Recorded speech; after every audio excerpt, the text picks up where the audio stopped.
Баршаңызға сәлем. Менің каналыма қош келдіңіздер. Бүгін біз бризоль әзірлейміз. Бризоль тамағын әдеттегідей біз гарнирмен береміз. Гарнирмен берілетін тағамды жасағанда бірінші әрине гарнирін дайындаймыз. Менде бризоль күрішпен болады. Күрішті жақсылап жуып, тазалап суын құямыз. Күріштің мөлшерін қалай есептейміз? 1 килограмм күріш қолдансаңыз да, 200 грамм күріш пісірсеңіз де, жарты килограмм күріш пісірсеңіз де, күрішті жақсылап жуасыз да, су құясыз. Судың көлемі күріштің бетінен 2 елі, яғни осылай 2 елі 1 сантиметр. 1 сантиметр, 1,5 сантиметр биіктеу болып тұру керек. Сол кезде жақсы піседі. Қараңыздар, менде мысалы мына жерде 300 грамм. Дәл осылай пісіріп көріңіздер, қалай күрішті қанша мөлшерде пісірсеңіз де әдемі шығады. Бетінде осынша су тұру керек. Сосын дәміне қарай тұздаймыз. Және мен мысалы 200 грамм күрішке шамамен 3 ас қасықтай май құям. Тағы 4 ас қасық болса болады. Болды. Араластырудың, не қылудың қажеті жоқ. Енді қайнағанын күтеміз. Қазір бұрқылдап қайнаған кезде тұзы да араласып, майы да өзі араласып үлгереді. Сондықтан май мен тұзы салғаннан кейін араластырмай-ақ қою керек. Енді қайнағанын күтеміз. Мынау күрішіміз қайнағасын, бұрқылдап қайнайды. Суы тартылғанын күтпей, бұрқылдап қайнағаннан отты ең бәсеңіне қойып, қақпағын жауып, 25 минуттай пісіреміз. Ал біз осы күрішіміз, гарниріміз дайын болғанша бризольді әзірлеп бастаймыз, және осы 25 минутта сол бризольдарды пісіріп үлгереміз. Бризоль жасау үшін бізге әрине фарш керек.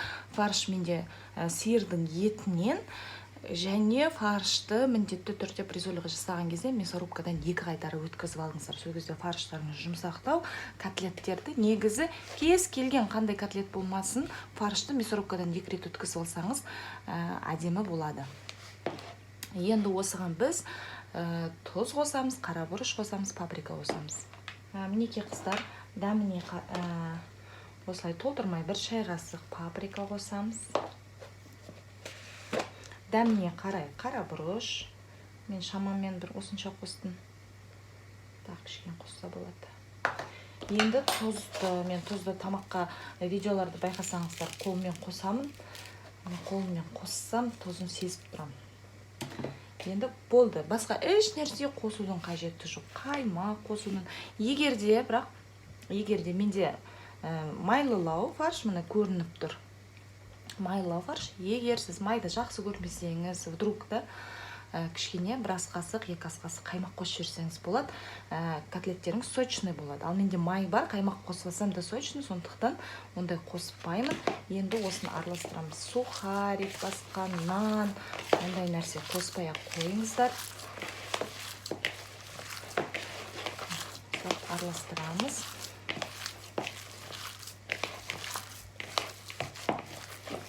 Енді осы котлеттерді жақсылап отбивать етіп алуымыз керек.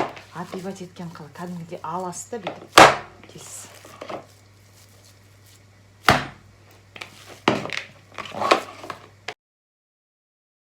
Бір консистенцияға түсті. Енді осыдан қазір бризольдарды дайындап шығамыз. Ол үшін бізге тақтай керек, кішкене оқтау керек және ұн керек. Ал мына жақта біздің күрішіміз как раз қайнады. Біз котлетіміз отбивать етіп өйтпейт болғанша бұрқылдап қайнады. Қақпағын жауып, астын жайына қоямыз да ұмытамыз. Бризольімізге қайта барамыз. Мінекей қыздар, енді бризольдарымызды бөліктерге бөлеміз. Менде шамамен 4 бризоль шығады.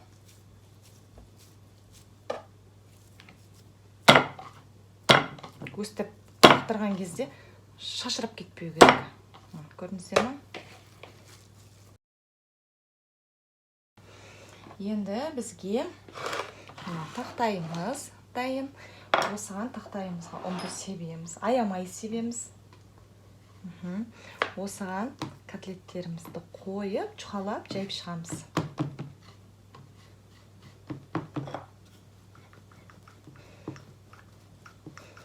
Осылай жыртылуы мүмкін, шет-шеттері ол ешнәрсе емес. Осылай түзелеп жібересіздер. Бұл енді қамыр сияқты, ет болғаннан кейін қамыр сияқты идеально доп-домалақ болып жайылмайды.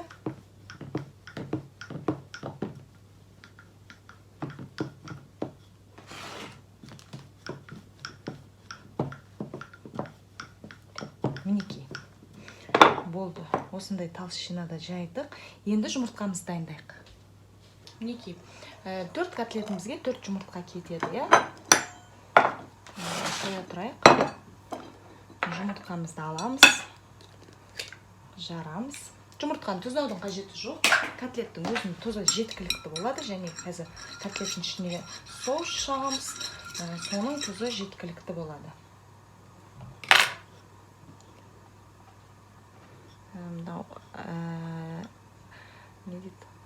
Фаршный лепешкамызды алып, осылай орап, жұмыртқаның үстіне қоямыз. Болды. Жүріңіздер, табаға барайық.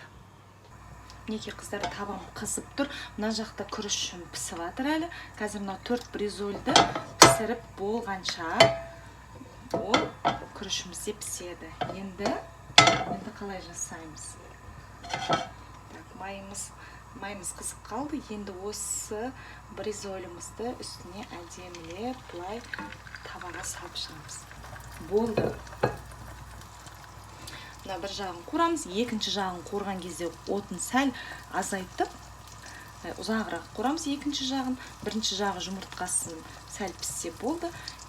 Самый несі тонкий ғой, тез-ақ піседі. Бір 4 минут, 5 минутта пісіп қалады. Қазір аударып көрсетем. Неге болды. Жұмыртқасы нұғыды, енді аударамыз. Аудардық, асын жайырақ қоямыз. Мына жағынан ұзағырақ пісу керек. Себебі мына жағынан ұзағырақ пісірсе, жұмыртқамыз қарайып, қоңыр болып өншелесіп қалады. Сондықтан мына жағында жұмыртқасы жиналса болды, аударып екінші жағынан ұзағырақ қоямыз. 5 минуттай. Бұл жағы қуырылып болғанша біз тез-тез соусымызды дайындап тастауымыз керек. Ал қыздар, бризоліміз қуырылғанша, мынаяқта екіншісі жайып қойғам, дайындап. Осы кезде немізді дайындаймыз, соусымызды дайындаймыз. Қияр, помидор, 2 чеснок, майонез. Майдағы турайсыздар. Енді насколько можно майда, настолько.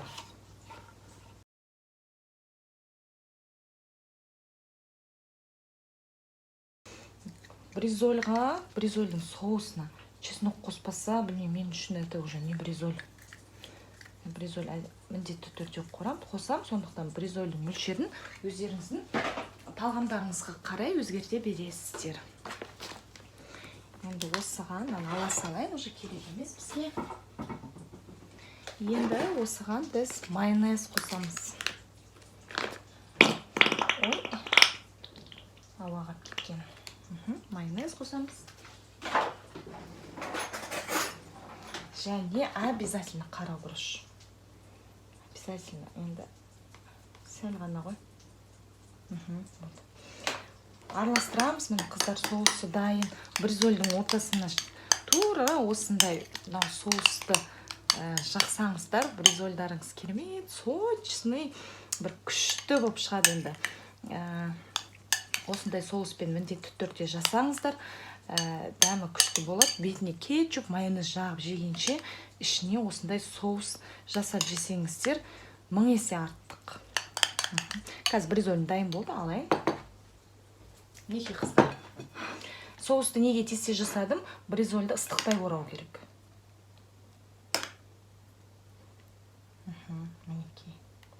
Ешқандай сыртына, бір ресторандарда, кафелерде көреді ғой, соларға мен көріп, жаным ұстап кетеді. Мінекей. Осындай әдемі, сочный, мощный бризоль болды. Енді қыздар барлығын, мына біреу уже дайын тұр. Енді осыны қуырып ала берейін. Екінші котлетімді қуырып жатырмын, қыздар.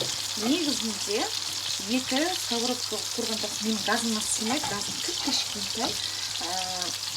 болмаса мынаны алдын ала пісіріп қойсаңыз да болады ғой.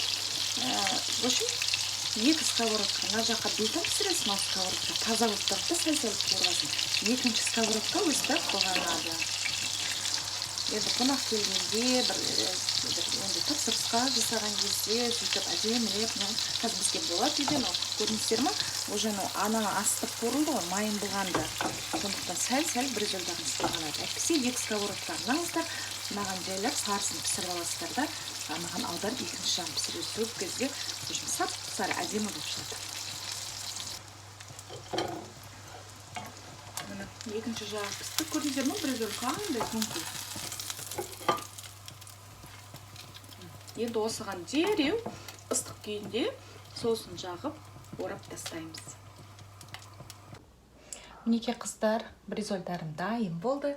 Бризоль пісем дегенше как раз күрішім де дайын болды.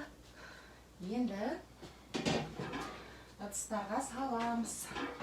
Мінекей тарелкамызды дайындаймыз, күрішімізді саламыз.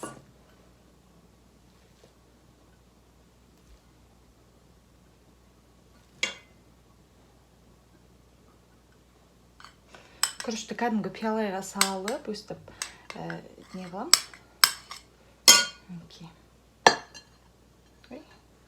Күрішім. Қасына бризолімді қояйын.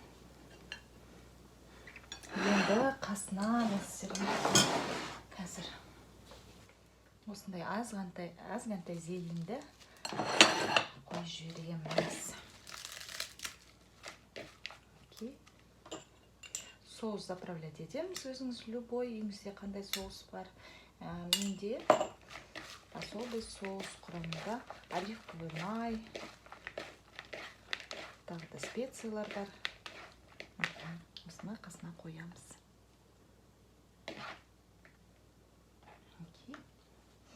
Және де помидор.